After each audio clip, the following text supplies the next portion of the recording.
Hello fellow nerds, this is Brent Rose and I am here with the Blackmagic Pocket Cinema Camera 6K, not the 4K. We've got two more Ks than that.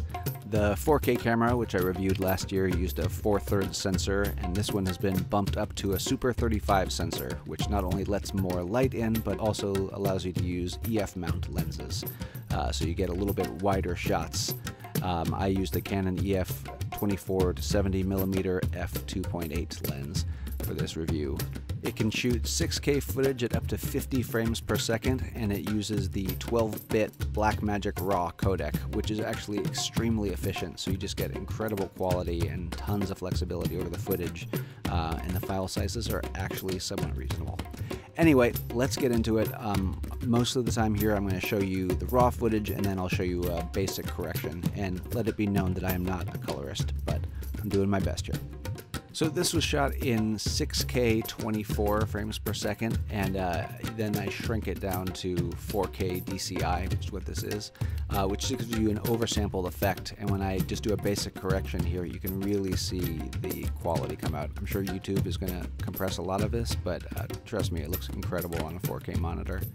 I love this shot a lot because the subject is extremely backlit. You can see her face is really pretty shadowy, especially compared to the front. But with just a very basic correction, again, bump up the shadows a little bit, and suddenly everything really pops. Here again, you can see what it looks like raw. Then we fade into a basic correction, and I just think these colors look really great, and the skin tone looks fantastic with this. And here's just sort of a 1970s look, just for fun. And speaking of looks, you can just put lookup tables or LUTs on this footage, and it's so flexible. And just going to speed through a bunch of different LUTs here on this shot of LA, just to give you a feel for the different kind of cinematic looks you can get. And these are all just free LUTs that I downloaded from the internet, and I'm throwing on there and adjusting minimally. Again, I'm not a colorist, but I'm just so impressed with the flexibility of this footage. You really gotta love 12-bit video. These are just a few shots to show you how the camera handles natural colors like sunsets and dynamic range. So the first was the uncorrected version. That's a basic correction. Here again, just look at the natural colors when they pop out here. It looks really vivid and vibrant, and it's just very clear.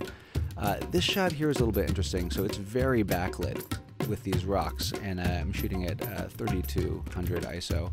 And when I brought up the shadows a bit, you do start to see some noise come out, but in general it's very usable, very workable footage.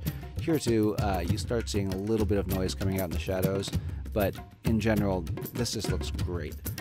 Just to show you some daylight color correction, here we go with the red car. I'm sure I should know what that name is, but I don't have any kids, so it's fine.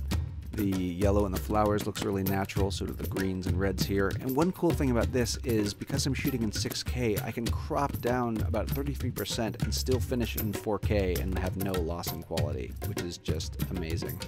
Another benefit of 6K is obviously I don't have the steadiest hand in the world, and this is a kind of shaky pan, but I can just apply a stabilization algorithm like Warp Stabilizer in Premiere, and it really, really smooths it out. There's a tiny bit of cropping of the field of view, but you don't lose any quality at all, which is just awesome. Here's another really good example of that.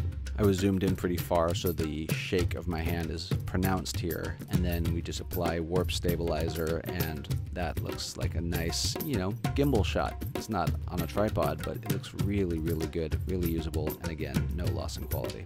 This is just a bit of a low light test. This is ISO 6400 f2.8, shutter at 1/50th, and here's the corrected version. And you can see you're starting to get some noise in the shadows that you have to bring up a little bit. It's not bad. I'd say it's still usable, but this is ISO 12800, and the noise is starting to become a little more aggressive. Personally, I think this is a bit far, and I wouldn't want to finish a film like this. Now, one of the reasons I say a lot in the article that this is not such a consumer-facing camera, even though it has a consumer price, is that it can't autofocus like your typical consumer and prosumer camera can. It doesn't even have continuous autofocus at all, and even if you use the push-button autofocus, it really hunts, and I ended up losing some shots. This was shot in 6K 50 frames per second, just so you can see the maximum capabilities here, and then I slowed it down 50% for this 24 FPS timeline. Here we are again, adorable child giving us a good Cookie Monster impression, but what's better, Cookie Monster in slow motion. I mean, come on. One of the cool things about the camera is it has a built-in high frame rate mode, so if you know your project is going to be 24 frames a second, you can program it so you just hit the high frame rate button and it'll shoot at 50 FPS, then mix it down into a 24 FPS frame at half speed. Basically, it's just one less thing to do in post, and it'll be a little bit easier on your computer's processor, which is nice. Now, it does record the audio, but it's a little bit weird when it plays back because it runs out halfway through because the audio is real time while the clip is twice as long. But it's a nice option to have. In general, I think if you're unsure whether or not you're going to do slow-mo or real time, then it's probably better to just shoot 50 FPS and you can decide later. Anyway, overall, I'm really impressed with the quality of the footage, but there's definitely some weird things about the camera, so make sure you read the full review over at The Verge, and thank you for watching. Cheers.